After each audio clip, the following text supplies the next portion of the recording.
우리 옛사람 인사 한번 할까요? 또 이번이 또 설입니다. 우리 새해 복 많이 받으세요. 네.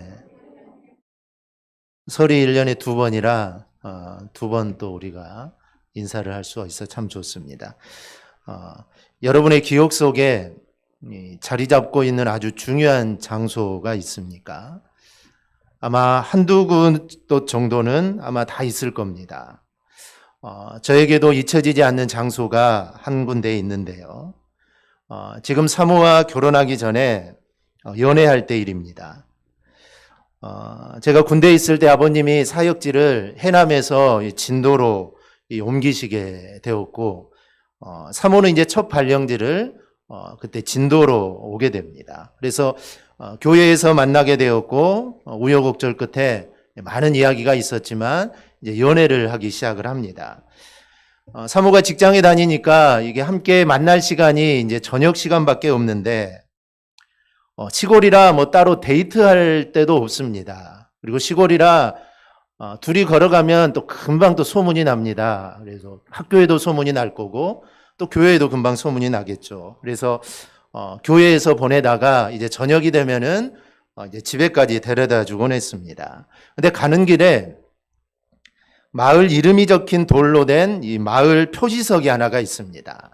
그래서 그 표지석에 이제 잠깐 쉬어가는 겁니다. 교회에서 집까지 그냥 가면 한 10분, 15분 정도면 가는데, 좀 오래 같이 있고 싶으면 좋지 않겠습니까? 그래서 중간에 거기 앉아서 30분, 1시간 이제 이야기를 하는 겁니다. 이런저런 이야기를 했던 그런 기억들이 납니다. 그래서 옛날 생각을 하면 이런 일들이 가끔 생각이 납니다.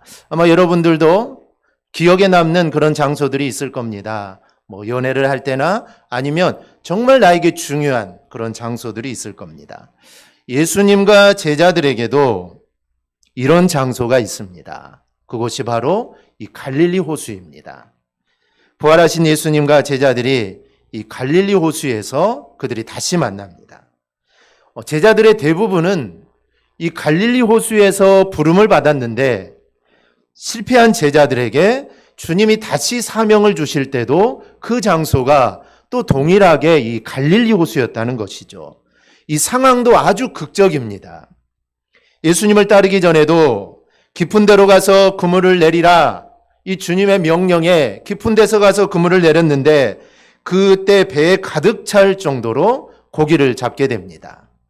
사실 그날 밤이 맞도록 이 어부였던 이들은 고기를 잡았지만 한 마리도 잡지를 못했죠. 그들은 이 그물질의 베테랑들입니다. 정말 평생 이 갈릴리 호수에서 고기를 잡았던 사람이죠. 그래서 어디에 고기가 많은지 또 어느 시간에 고기가 잘 잡히는지 그들은 다 알고 있습니다. 그런데 그날 밤은 고기를 한 마리도 잡지 못하죠.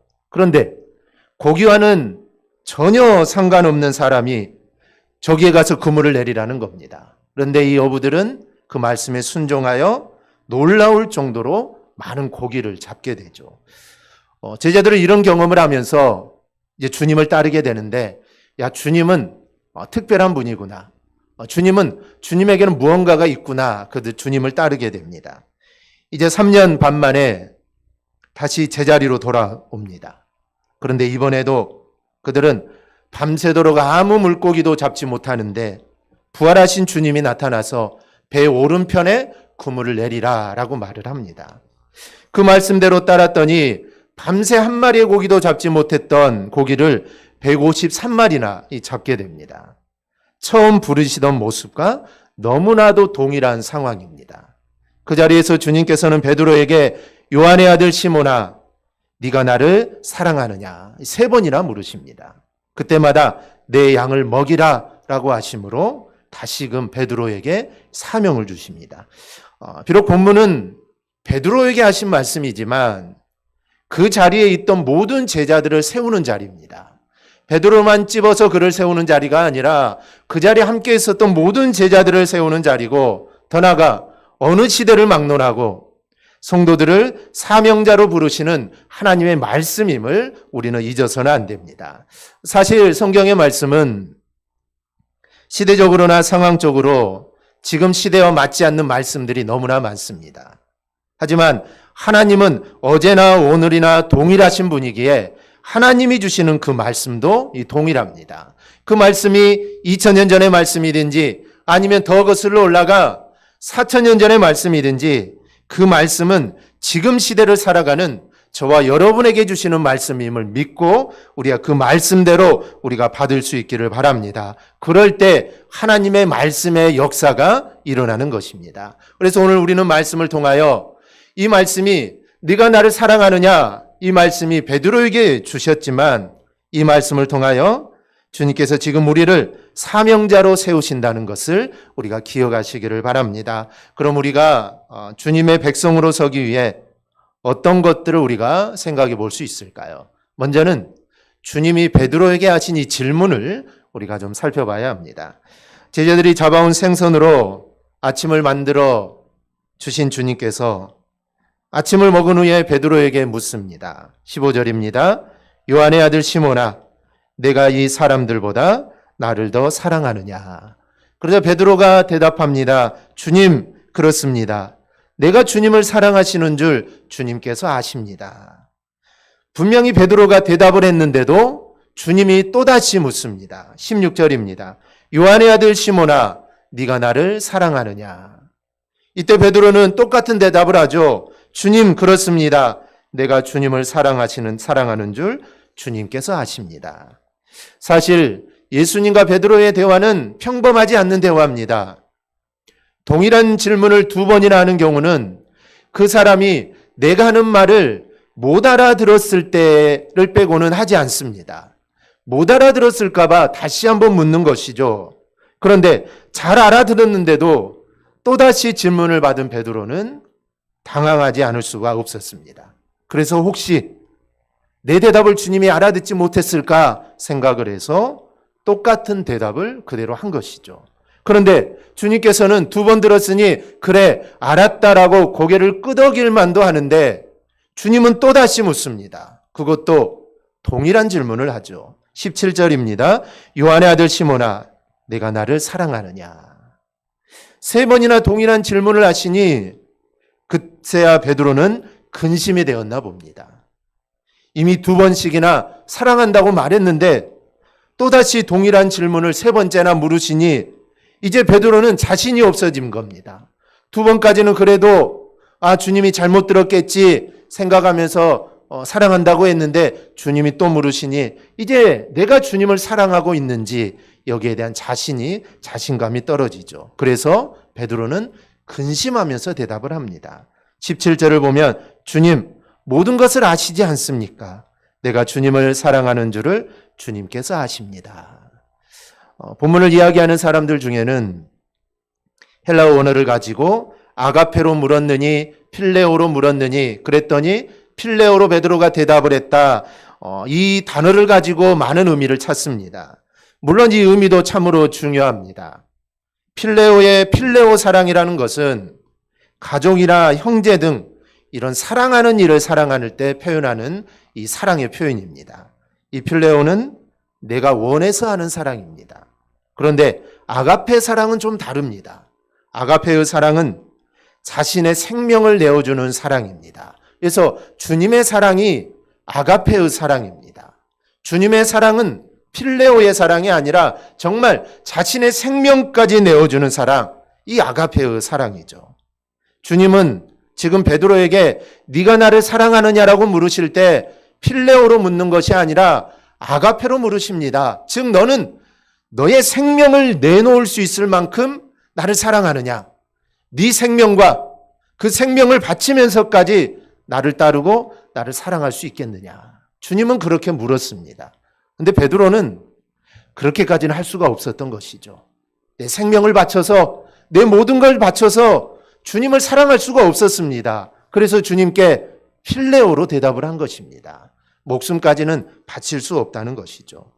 그래서 베드로는 죽음의 위기가 다가왔을 때 주님을 부인할 수밖에 없었던 겁니다. 만약 그 안에 아가페의 사랑이 있었다면 그는 주님을 부인하지 않았겠죠. 이런 단어의 맥락을 통하여 우리가 은혜를 받을 수 있지만 오늘은 우리가 다른 방향에서 좀 살펴보려고 합니다. 우리가 보아야 할 것은 주님은 오직 한 가지를 요구한다는 겁니다. 그것은 바로 당신을 사랑하느냐. 주님이 원하는 건 다른 게 아닙니다. 네가 나를 사랑하느냐라는 것입니다. 그 사랑이 아가페의 사랑이든 그 사랑이 필레오의 사랑이든 이거는 상관이 없습니다. 한마디로 나를 사랑하느냐, 오늘 주님이 원하시는 겁니다. 아마도 주님은 이 질문을 할 때 겟세마네에서 잡히시기 전 제자들과 함께 했던 이 마지막 만찬상에서 베드로가 했던 그 질문, 대답을 떠올리셨을 겁니다. 예수님께서 오늘 밤에 너희가 나를 다 버리리라 라고 말씀했을 때 베드로가 선뜻 나서서 다 주를 버릴지라도 나는 절대로 주님을 버리지 않겠습니다. 아주 자신만만하게 말했습니다. 이 고백은 거짓이 아니었습니다. 베드로의 고백은 진실했습니다. 다른 제자들도 다 마찬가지입니다. 베드로가 대표로 대답한 것이지 다른 제자들도 다 주님을 버려도 나는 주님을 버리지 않겠습니다. 자신 있게 말했던 것이죠. 주님의 이 질문은 그가 비록 자신의 약속을 지키지 못했습니다. 그렇지만 여전히 같은 마음을 가지고 있는가를 주님은 확인하고 싶었던 것입니다. 너는 실패했지. 그래도 그 마음, 정말 나를 향한 그 마음을 아직도 가지고 있느냐. 이 사랑에는 분량과 크기가 있습니다. 많은 사람들이 주님을 사랑한다고 하지만 그것의 분량과 크기는 다 다릅니다. 주님을 더 많이 사랑하는 이가 있는가 하면 상대적으로 덜 사랑하는 이들이 있습니다. 그렇다면 예수님에 대한 사랑의 분량과 크기를 잴 수 있는 잣대가 무엇일까요? 그것이 이 물음 속에 주님께서 베드로에게 던지신 질문의 요지가 담겨져 있습니다. 주님의 사랑을, 주님에 대한 사랑을 재는 유일한 잣대는 충성과 헌신입니다. 누구든지 예수님을 사랑하는 만큼 충성하고 헌신합니다. 많이 사랑하는 사람은 많이 충성하겠죠. 주님을 적게 사랑하는 사람은 적게 충성합니다. 결국 주님께서 베드로에게 하신 질문은 네가 이 사람들보다 더 내게 충성하고 헌신할 수 있느냐라는 물음입니다. 다른 사람들도 있는데 그 사람들보다 네가 더 나에게 충성하고 더 헌신할 수 있느냐라는 것이죠. 여러분, 주님께서 당신의 일꾼을 세우시는 데는 다른 조건을 찾지 않습니다. 조건은 오로지 하나입니다. 정말 주님을 사랑하는가? 왜냐하면 이 질문 안에 충성과 헌신이 담겨져 있기 때문입니다. 그리고 3번씩이나 물으셨죠. 주님이 3번이나 물으신 것은 이 일이 그만큼 절대적으로 중요하다라는 것입니다. 다른 이유가 100가지 있어도 주님을 사랑하는 그 사랑 하나가 없어서는 안 된다는 것입니다. 그래서 주님은 질문을 해도 아주 치사하게 질문을 하죠.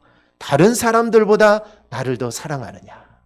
그냥 사랑하느냐라고 물어봤으면 자신 있게 말할 건데 다른 사람들보다 더 사랑하느냐? 그러니 베드로는 이게 쉽게 대답이 되지 않은 것입니다. 주님이 질문을 다른 사람과 비교해서 말했지만 실제 질문하신 내용은 당신을 사랑하는 것이 다른 무엇과 비교되기를 원치 않으시다라는 것입니다. 주님을 사랑하는 것 하나만큼은 이 세상 그 어느 것과도 저울질 않은 것을 우리 주님은 절대로 원하지 않습니다. 주님은 오직 당신만을 사랑하기를 요구하고 계시는 것입니다. 여러분, 우선순위라는 것은 그 사람이 가지고 있는 가치를 말합니다. 우리는 어떤 사람을 볼 때 그 사람의 말이나 행동을 보게 되죠. 그가 자연스럽게 선택하는 것들, 또 무의식 중에 말하는 행동, 말이나 행동, 또 위기에 처했을 때 그가 선택하는 행동, 그것이 바로 그 사람이 가진 생각의 지향, 곧 그의 가치관을 나타내는 겁니다. 다른 사람보다 나를 더 사랑하느냐? 물으시는 주님의 이 질문은 너의 가치와 지향이 두말할 것 없이 주님에게 있는가를 오늘 주님은 물으시는 겁니다. 주님을 따르던 제자 중 하나가 하루는 이렇게 말합니다. 주여, 내가 먼저 가서 내 아버지를 장사하게 허락하옵소서. 그리고 그 후에 내가 주님을 따르겠습니다. 부모를 장사하겠다고 부탁하는 것은 당시 유대인의 관습상 지극히 당연한 것입니다. 뭐 유대인의 관습을 따지지 않더라도 뭐 우리나라 관습을 따르라도 부모님이 돌아가셨는데 장례를 치르는 거, 이거는 이 세상 그 어느 것보다 우선시되는 것입니다. 그걸 하지 않고 직장에 가거나 놀러를 가거나 그럴 수 없는 것이죠. 이거는 당연한 일입니다. 10계명 중에도 내 부모를 공경하라 5계명도 있습니다. 뿐만 아니라 외경인 투비서 4장 3절에는 아들아 내가 죽으면 나를 장사 지내라 라는 이런 직접적인 명령도 나옵니다. 그런데 주님이 이렇게 대답하죠. 죽은 자들이 그들의 죽은 자들을 장사하게 하고 너는 나를 따르라. 그런데 이것은 지금 베드로에게 하신 질문과 동일한 것입니다. 주님은 아버지의 장례를 치를 필요가 없다라는 말이 아니라 네가 나를 더 사랑하느냐 이 점을 말하는 것입니다. 누구든 순간에 선택하는 것이 실상은 그가 가진 사랑의 전부입니다. 그래서 어떤 결정적인 순간에 내가 선택하는 것, 그게 내가 가장 소중하게 여기고 내가 사랑하는 것입니다. 집에 불이 났는데 들어가서 한 가지만 가지고 나올 수 있습니다. 그러면 자신이 가장 소중하게 생각하는 것을 가지고 나오겠죠. 집문서라면 집문서를 가지고 나올 거고, 요즘은 그럴 필요는 없지만, 아니면 뭐 금은보화가 있으면 가지고 나올 것이고, 아니면 책을 소중하게 여기면 정말 내가 소중하게 생각하는 책을 가지고 나올 것이고, 만약에 자녀들이 있으면 자녀들을 안고 나올 겁니다. 그 순간에 내가 선택하고 행동하는 것이 내가 가장 소중하게 생각하는 겁니다. 지금 주님은 그것을 묻고 있는 것입니다. 이 순간에 네가 가장 소중하게 생각하는 것이 무엇이냐? 부모를 장사 지내라는 말이 아니라 지금 네가 가장 소중하게 생각하는 것이 무엇인가를 주님은 이 사람에게 요구하는 것이죠.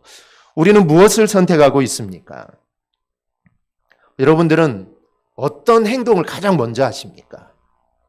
생각 없이 무의식 중에 나타나는 나의 선택은 무엇입니까? 그게 바로 우리가 사랑하는 것들입니다. 그렇다면 그 선택들이 주님을 향하여 있습니까? 우리가 주님을 따른다고 하지만 주님을 사랑하기 때문에 내가 주님을 따르기보다는 무언가를 얻기 위해 따를 때가 있지는 않은지 우리는 내 자신을 살펴야 합니다.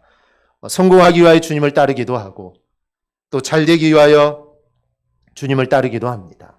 또 문제를 해결받기 위하여 주님을 따르기도 합니다.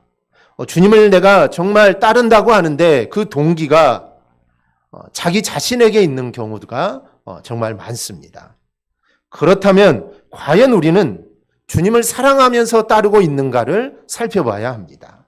베드로에게 3번이나 똑같은 질문을 하신 주님은 우리에게도 똑같이 질문합니다. 네가 정말 나를 다른 무엇보다 더 사랑하느냐? 이 질문에 다른 대답이 있어서는 안 됩니다. 오직 하나, 내가 주님을 사랑하기 때문에 내가 주님을 따릅니다. 바로 이 대답이 우리의 입술을 통해 나와야 합니다. 주님을 사랑할 이유도 우리에게는 충분합니다. 충분하지 않으면 사랑의 이 강도가 좀 약해질 텐데 사랑할 이유도 충분합니다. 죄인 되었던 우리를 십자가의 보혈로 구속해 주었습니다. 주님은 우리를 사랑하시되 죽기까지 사랑하셨습니다. 우리는 주님의 너무도 큰 사랑을 받은 사람들입니다. 그러니 우리가 주님을 사랑하는 것은 이거는 어찌 보면 이거는 당연한 일입니다. 우리는 주님을 무조건 사랑해야 합니다. 그런데 우리의 사랑은 정말 조건적일 때가 많고 또 우리의 사랑은 순전하지 못할 때가 많습니다.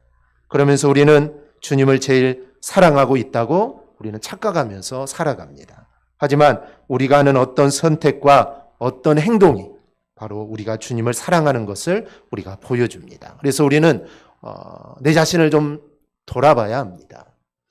어떤 결정적인 순간, 정말 중요한 순간에 내가 주님을 선택했는지 아니면 주님보다 내가 다른 것을 내가 선택했는지 바로 그 선택이 잘못되었다면 우리는 주님 앞에 엎드려 주님 앞에 회개해야 합니다. 나의 모습을 주님 용서해 주옵소서. 나의 잘못된 이 모습을 주님 용서해 주옵소서. 그래서 우리의 모습들을 우리는 늘 돌아봐야 합니다. 우리가 이 질문에 베드로처럼 자신이 없을 수도 있습니다. 한번 물어보면 그래도 할 텐데 3번이나 물어보니 베드로도 자신이 없어진 것이고 우리도 마찬가지입니다. 주님이 3번이나 계속 물어본다면 우리도 내가 주님을 사랑한 것 같은데 주님이 3번이나 물어보니 내가 생각을 하게 됩니다. 근심을 하게 되죠. 내가 주님을 사랑하고 있는가 근심을 하게 됩니다. 그래도 우리의 대답은 동일해야 합니다. 주님이 수십 번 아니면 수백 번 물어보더라도 내 주님, 제가 주님을 사랑합니다. 이 세상 그 무엇보다 내가 주님을 사랑합니다. 바로 이러한 믿음의 고백이 우리의 마음을 통해 일어나기를 축복합니다. 둘째로 주님이 주시는 사명을 생각해 보아야 합니다. 불안한 베드로의 대답이 있을 때마다 주님께서 하신 말씀 또한 질문만큼 동일합니다.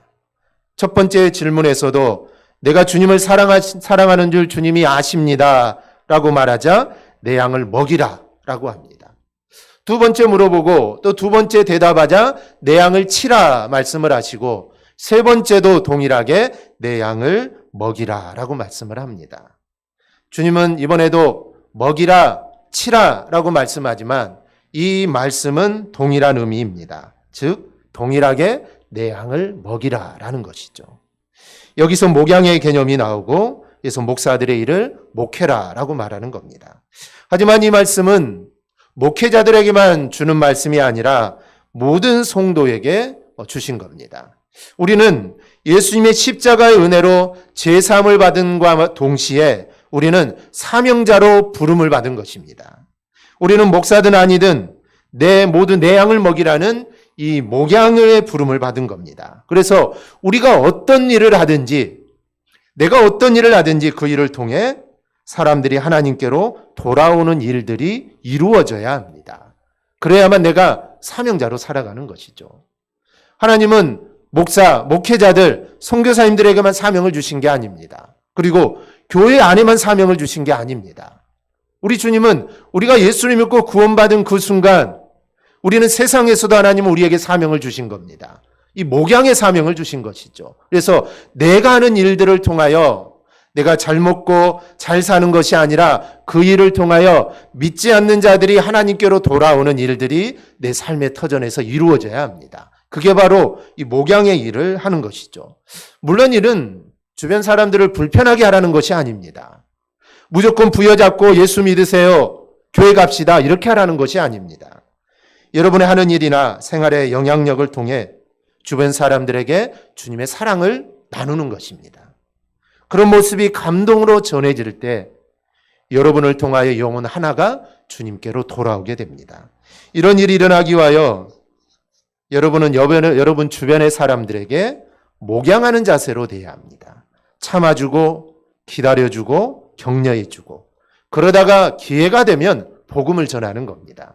하나님께서 반드시 기회를 열어주십니다. 우리에게 사명을 주셨기에 하나님은 그 사명이 이루어지도록 그 길도 하나님께서 열어주시는 겁니다. 사실 베드로는 자격이 없습니다. 베드로는 자신의 약속을 지키지 못한 채 실패를 경험한 사람입니다. 그럼에도 불구하고 주님은 당신의 귀한 양무리를 그 실패한 베드로에게 맡깁니다. 맡긴 이유가 무엇일까요?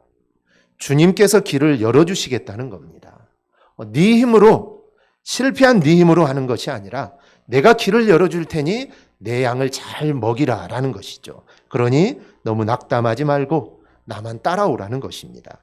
그래서 주님께서 베드로에게 내 양을 먹이라고 하신 후에 이 사명자로서의 겪을 그 어려움을 말씀을 하십니다. 그리고 하시는 말씀이 나를 따르라 라는 겁니다.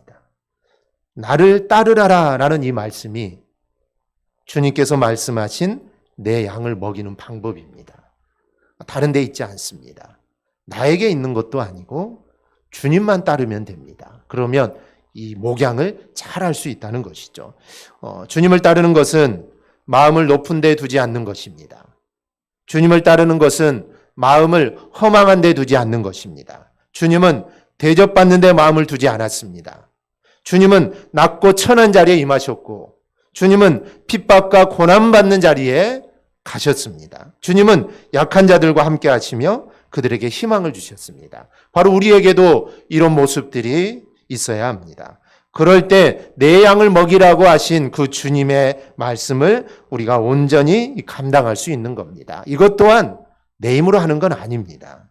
주님이 주시는 힘으로 우리가 겸손함으로 나아갈 때 이 일들을 잘 감당하게 되는 것입니다. 그러므로 우리는 정죄하는 일에 시간을 낭비해서는 안 됩니다.